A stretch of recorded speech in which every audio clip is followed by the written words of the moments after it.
गांव के किनारे पर स्थित एक पुरानी हवेली थी जिसे सभी भूतिया हवेली के नाम से जानते थे।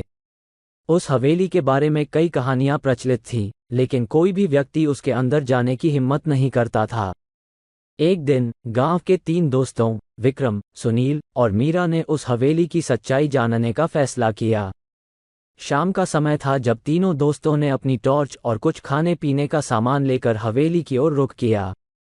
हवेली तक पहुंचते पहुंचते अंधेरा हो चुका था और चारों तरफ सन्नाटा छाया हुआ था।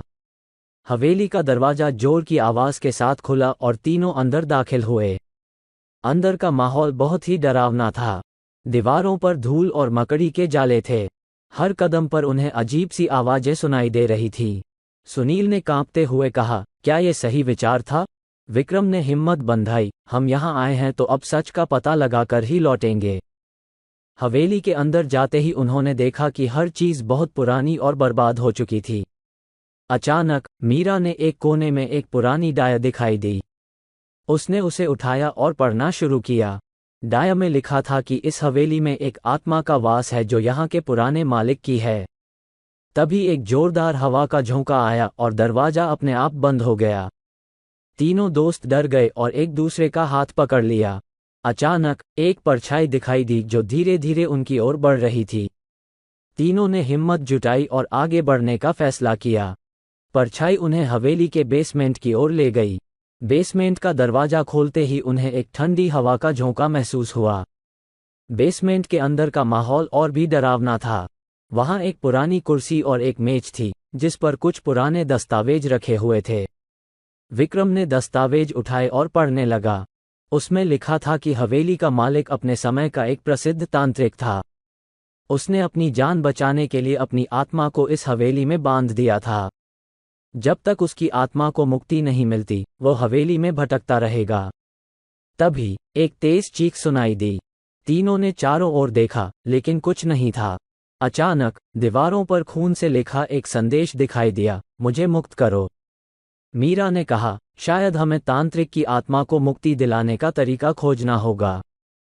वे तीनों दस्तावेजों में छिपे हुए सुरागों को खोजने लगे। उन्हें एक पुरानी किताब मिली जिसमें आत्मा को मुक्त करने की विधि बताई गई थी। उसमें लिखा था कि आत्मा को मुक्ति दिलाने के लिए तांत्रिक के पुराने मंदिर में जाकर एक विशेष अनुष्ठान करना होगा। तीनों ने हिम्मत जुटाई और तांत्रिक के मंदिर की खोज में निकल पड़े। मंदिर हवेली के पास ही स्थित था, लेकिन वो बहुत ही डरावना और अंधेरा था। अंदर जाते ही उन्हें एक पुरानी वेदी मिली जिस पर अनुष्ठान की सामग्री रखी हुई थी। उन्होंने किताब में बताई गई विधि के अनुसार अनुष्ठान करना शुरू किया। जैसे ही अनुष्ठान पूरा हुआ, हवेली की दीवारों पर चमकने लगी और एक तेज रोशनी चारों ओर फैल गई। अचानक तांत्रिक की आत्मा प्रकट हुई और उसने कहा, तुमने मुझे मुक्त कर दिया है। अब मैं शांति से जा सकता हूँ। उसकी आवाज में कृतज्ञता और शांति थी। आत्मा की मुक्ति के बाद हवेली का माहौल बदल गया। अब वहां कोई डरावनी आवाजें नहीं थी। तीनों दोस्तों ने राहत की सांस ली और घर वापस लौट आए। उन्होंने गांव के लोगों को अपनी साहसिक यात्रा के बारे में बताया और यह भी कि अब हवेली में कोई भूत नहीं है।